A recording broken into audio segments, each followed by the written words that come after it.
Dalam nama Bapa dan Putra dan Roh Kudus. Amin. Allah Bapa di surga, Engkau berinisiatif. Kau sendiri dari dirimu sendiri menawarkan keselamatan. Engkau yang berintervensi menyelamatkan manusia dari segala dosa, membebaskan manusia dari segala dosa. Semoga kami melihat karya-Mu yang agung, yang besar, yang mulia bagi kami semua.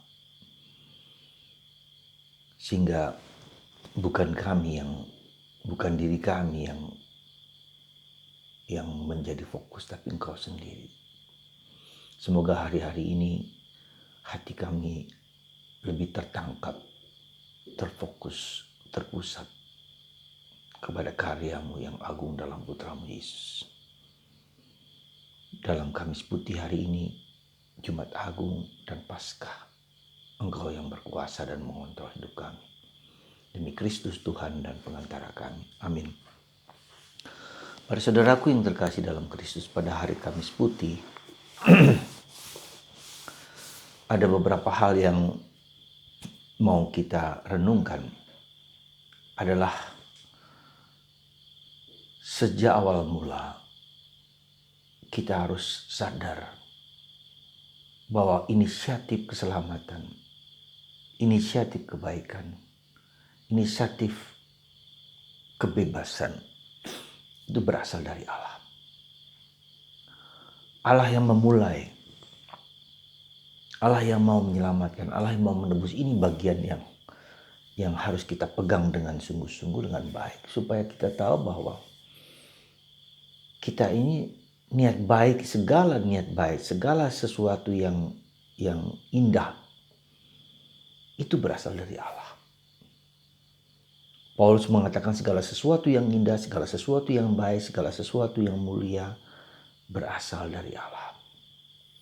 Supaya kita jangan mengklaim bahwa perbuatan ini adalah perbuatanku semata. Dan hari-hari ini kita harus melihat itu dalam konteks. Maka Tuhan meminta kepada bangsa Israel untuk mengorbankan anak domba. Ya, dengan syarat-syarat tertentu. Allah minta kepada umat Israel mengorbankan sesuatu demi keselamatan manusia. Nah, hari ini dalam Kamis Putih kita melihat ada yang kita sebut dengan misa krisma. Ya, misa krisma adalah misa di mana minyak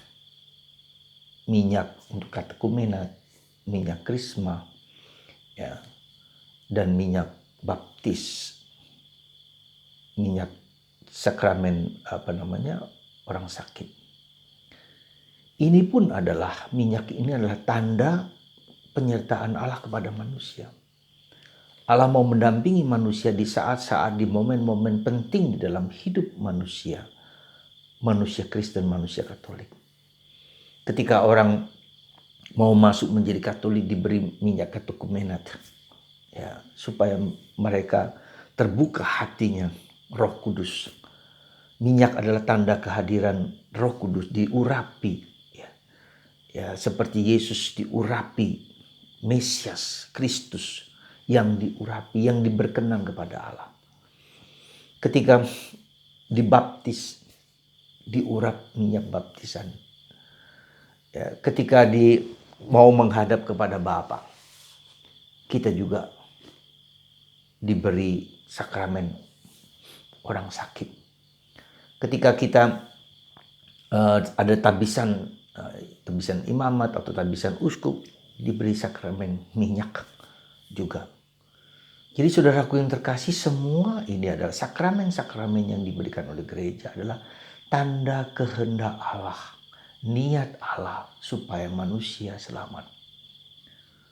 Bukan sekedar sesuatu yang tanda biasa, ya, yang sekedar begitu saja, yang normal, yang harus begini dan sekedar, tapi ini suatu sarana materia, ya, suatu bahan di mana itu Di balik bahan itu Tuhan hadir tinggal di dalam diri manusia untuk menyelamatkan manusia, untuk menebus manusia.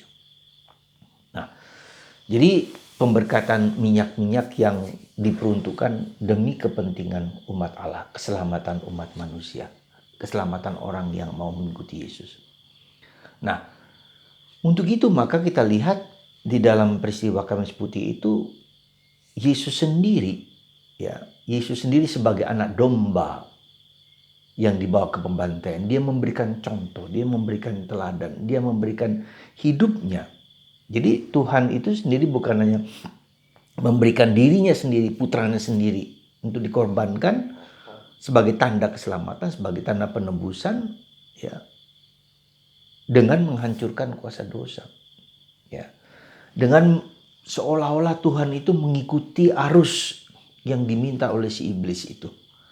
Ya, maka kalau kita perhatikan kenapa harus menderita, kenapa harus disalib, kenapa harus mati. Tidakkah Allah bisa melakukan lebih daripada sekedar penderitaan, langsung naik surga?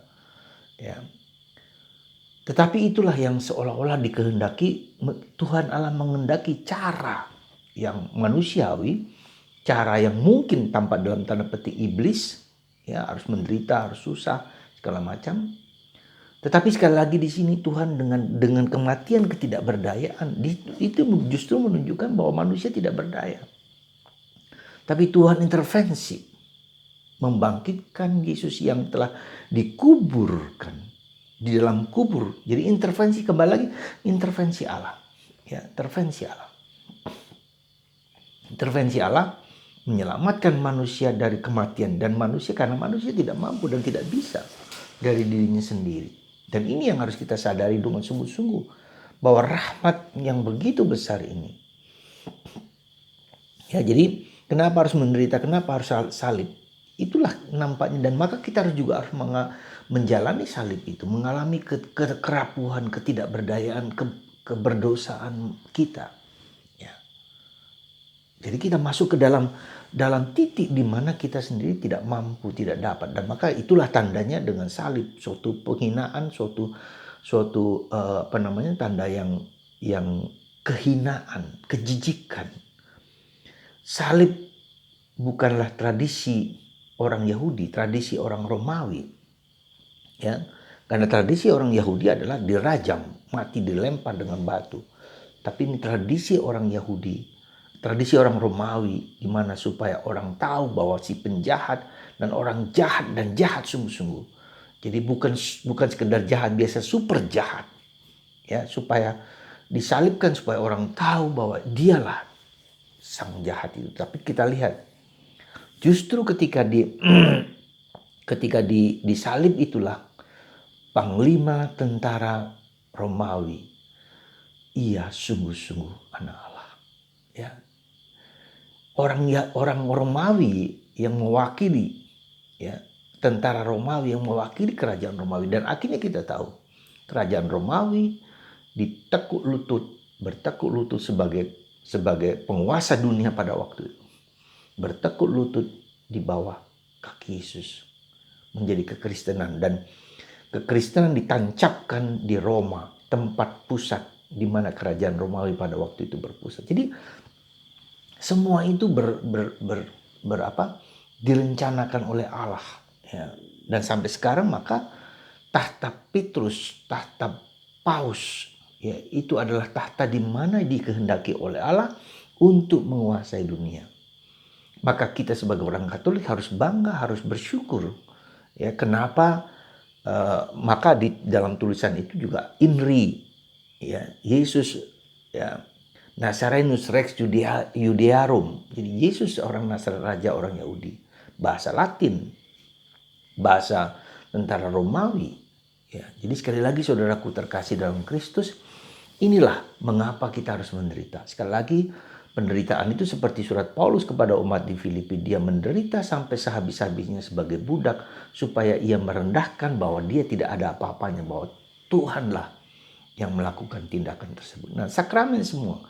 Jadi sakramen-sakramen itu juga sakramen Ekaristi, tanda itu pengorbanan hidup Yesus, pemberian diri Yesus kepada kita sampai sekarang untuk hadir tinggal dalam diri kita. Dan sakramen imamat, Tuhan menciptakan itu bagi kita. Ya. Jadi semua sakramen itu adalah demi keselamatan kita, demi kehidupan kita, demi kehidupan kita yang tidak hanya di dunia ini. Kita tidak boleh melihat apa yang di dunia ini, tetapi juga kemudian ada kehidupan baru, eternal life, keabadian, kekekalan. Ya. Jadi itulah yang kalau kita mau jujur dalam devosi divine mercy, kerahiman ilahi itu adalah suatu bentuk penyerahan hidup kita total kepada Allah yang berkuasa atas segala sesuatu. Ya, berada dalam tangan Allah, dalam genggaman Allah. Tidak ada yang tidak berada dalam genggaman Allah. Maka dalam divine mercy itu adalah suatu abandonment, suatu penyerahan hidup, suatu keteras, suatu iman, suatu percayaan yang total kepada Tuhan. Apapun yang terjadi di dunia ini yang nampaknya mungkin kacau balau, hancur lebur, yang jelek, tetapi itu tetap dalam genggaman Allah. Tidak ada yang tidak dalam genggaman Allah. Itu yang harus kita percayai, kita imani. Maka ketika kita mengalami penderitaan sesulit apapun, seberat apapun, asal kita setia kepada Tuhan, pada waktunya Tuhan sendiri akan memulihkan itu, memulihkan segala yang baik itu menjadi lebih baik. Dan itu bukan hanya nampak di dunia, tetapi kemudian di surga. Dan itulah yang kita lihat di dalam peristiwa Kamis Putih, Jumat Agung, dan Paskah. Ya, hari ini kita juga lihat bentuk dari penyerahan hidup Yesus itu adalah dengan mencuci kaki. Ini suatu contoh, suatu teladan yang suatu bentuk kerendahan hati. Jadi dengan mati disalib, dengan dikuburkan, dengan mencuci kaki adalah bentuk nilai-nilai yang mau kita hayati. Jadi penderitaan kita, kesulitan kita adalah supaya kita menjadi lebih rendah hati dan mengizinkan Tuhan untuk bertindak, bekerja seperti yang Ia mau. Bukan seperti yang aku mau, bukan seperti yang dipikirkan oleh banyak orang, tetapi yang dipikirkan oleh Allah. Dan itulah dalam diri kita, dalam diri hidup kita. Dan kita tahu bahwa dalam Injil hari ini, dalam bacaan Injil hari ini, kita tahu bahwa Yudas Iskariot dibisiki oleh iblis. Ya. Jadi seorang yang dekat dengan Yesus sendiri pun, ya, salah seorang rasul yang dekat dengan Yesus pun tidak luput dari pengaruh kuasa iblis yang menyelinap, membisiki dia, hingga terjadi apa yang terjadi dan terjadi sekarang ini. Ya, sekali lagi menggunakan, jadi tidak berarti kuasa iblis tidak ada di dalam lingkaran yang paling dekat dalam kehidupan rohani, sekalipun si iblis terus menggocoh, terus dengan berbagai kelicikannya menggoda manusia untuk jatuh, untuk mengikuti apa yang menjadi kehendak Allah, kehendak mereka. Dan itulah yang terjadi pada Yudas Iskariot.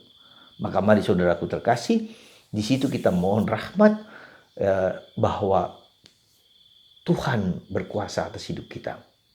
Karena sekali lagi di situ bukan hanya unsur kelemahan manusia, tapi unsur kekuatan di luar manusia, yaitu kekuatan iblis. Dan kita mau tidak mau harus taat kepada menjadi kehendak Allah. Ketaatan kepada kehendak Allah, harga mati. Dan itu bukanlah yang mudah. Maka kita belajar untuk terus-menerus menyerahkan diri. Divine mercy, devosi kepada kerahiman ilahi adalah bentuk penyerahan diri kita, percaya kepada Tuhan bahwa Tuhan akan menyelenggarakan yang terbaik. Asal kita trust, penuh iman kepadanya. Semoga tri hari suci ini menjadi tri hari suci di mana kita berani pelan-pelan menyerahkan hidup kita, pikiran kita, perasaan kita, keberdosaan kita, kelemahan kita kepada Tuhan. Tuhan memberkati Anda semua, dan semoga Anda dapat merayakan dengan cara Anda masing-masing, merayakan misteri Paskah ini, tanda kemenangan Kristus dalam hidup kita masing-masing. Tuhan memberkati kita semua dalam nama Bapa dan Putra dan Roh Kudus. Amin.